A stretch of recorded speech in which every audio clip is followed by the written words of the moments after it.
Sa ibang balita, pinag-aaralan ng gobyerno na ipagbawal sa bansa ang online game na Roblox. Nagagamit nila kasi ito sa sexual predation at maging sa pag-brainwash sa mga kabataan para gumawa ng karahasan.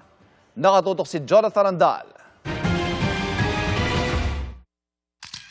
Sa operasyon noong nakaraang linggo, nailigtas sa Laguna ang mga estudyanteng na bistong nagplano umanong gumawa ng pag-atake at karahasan sa kanilang paaralan. Na-rescue sila bago pa naisagawa ang marahas na plano na binalak ikasan nitong Pebrero.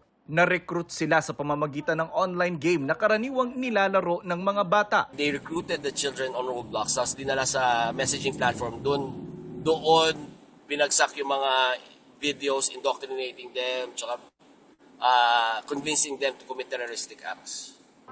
Sabi noon ng pulisya, na-expose ang mga bata sa nihilistic violence online at ipinanood sila ng mga video ng mass attacker at hinikayat na bumili ng armas. Sabi ng gobyerno, dapat na silang manghimasok dito. Dahil dito, pinag-aaralan ng CICC o Cybercrime Investigation and Coordinating Center na iban o ipagbawal sa bansa ang Roblox. Lalo't sabi ng CICC, nagagamit din ito sa sexual predation, grooming at exploitation ng mga minor de edad.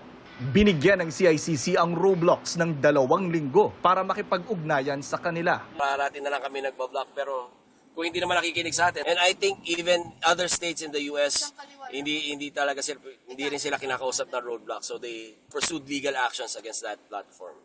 And we're getting yung mga feedback sa mga magulang. They're really pushing forward for the strict regulation of that particular gaming platform. If not, total blocking talaga ng platform. Ang cybercrime watchdog na Digital Pinoy, suportado ang ban na hindi naman daw may tuturing na censorship. Ito malinaw na accountability ito kasi merong corrective actions na ibinibigay at binibigyan po sila ng due process. Kaya malinaw po na hindi po ito censorship. Nanawagan naman ng CICC sa mga magulang maging alerto sa mga red flag na mapapansin sa anak na nahuhumaling sa mobile games gaya ng pagbabago ng ugali at emosyon. Sinusubukan pa namin kunin ang panig ng Roblox tungkol dito. Para sa GMA Integrated News, Jonathan Andal, nakatutok, 24 oras.